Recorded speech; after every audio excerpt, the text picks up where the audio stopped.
ফেসিবাদ মুক্ত আমরা যখন বলছি সেই ভাইয়েরাই আবার যখন বলেন আইন অঙ্গনে প্রশাসনে বিভিন্ন কেন্দ্রে রন্ধ্রে রন্ধ্রে ফেসিবাদের দোসররা বসে আছে, সেই দোসরদের দিয়ে আপনি কি করে অবাধ সুষ্ঠু অংশগ্রহণমূলক নিরপেক্ষ একটা নির্বাচন আপনি করবেন? এটা কি করে আপনি আশা করেন?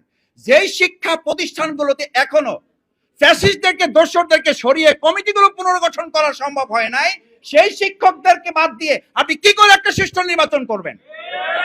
এই শিক্ষকরাই তো প্রিজাইডিং অফিসার বাবু বিজ্ঞ কেন্দ্রে তারা দায়িত্ব পালন করবে। লাগবে না আপনি প্রেস ক্লাবের সামনে একটা জায়গা কোয়ারি করেন, আটকে দেন, 100 জন লোককে ধরেন, তাদেরকে জিজ্ঞেস করেন যে ভাই এখন কি নির্বাচন, বিচার, সংস্কার কোনটা দরকার? আপনি 100 জন লোকের মধ্যে থেকে যেইটা আপনার পছন্দ হয় আপনি খুব সিম্পলি দল মতের ঊর্ধ্বে উঠে ওই 100 জন লোককে জিজ্ঞেস করেন। ওই 100 জন লোকের অন্তত 70 জন লোক যদি এটা না বলে যে আমাদের এখন দরকার নির্বাচনের চেয়ে বিচার এবং সংস্কার, এটা যদি না বলে তাহলে আমাদের কথা আমরা শুধু প্রত্যাহার করব না, যা শাস্তি দেবে এই জাতি আমরা তা মাথা পেতে নেব। এটার জন্য কারণ তো আছে ভাই, এটার জন্য তো কারণ আছে।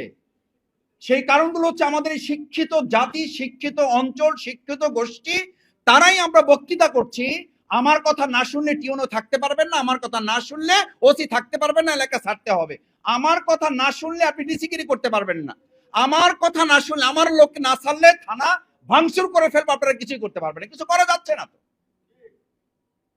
আমরা থানা রক্ষা করতে পারি না, সেই লোকরা হাজার হাজার কেন্দ্র আমরা রক্ষা করতে পারবো, এটা শফিকুল ইসলাম মাসুদ আমাকে কেন বিশ্বাস করতে হবে? আমি আমার এলাকার কথা মাঝে মধ্যে বলি, এলাকার কথা তো একটা টোকেন এলাকা, এটা সেই এলাকা তো এখন এই গতকালকেও তো আমাদের মিডিয়াতে আমি দেখলাম, আমি আমার খোঁজ নিয়েছি, আমার ভাইদেরকে আমি বলেছি, তাকে একটা দল করার প্রস্তাব দেওয়া হয়েছে, সেই দলের প্রস্তাবে সে রাজি না হওয়ায় তার উপর হামলা করা হয়েছে, তাকে মারধর করা হয়েছে, শারীরিকভাবে নির্যাতন করে তাকে হসপিটালে ভর্তি করা হয়েছে। কেন সে ওই দল করবে না?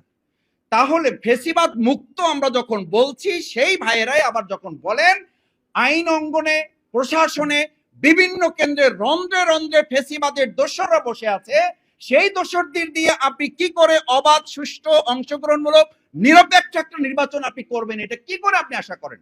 যেই শিক্ষা প্রতিষ্ঠানগুলোতে এখনো ফ্যাসিস্টদেরকে দোসরদেরকে সরিয়ে কমিটিগুলো পুনর্গঠন করা সম্ভব হয় নাই, সেই শিক্ষকদেরকে বাদ দিয়ে আপনি কি করে একটা সুষ্ঠু নির্বাচন করবেন? এই শিক্ষকরাই তো প্রিজাইডিং অফিসার বাবু বিজ্ঞ কেন্দ্রে তারা দায়িত্ব পালন করবে।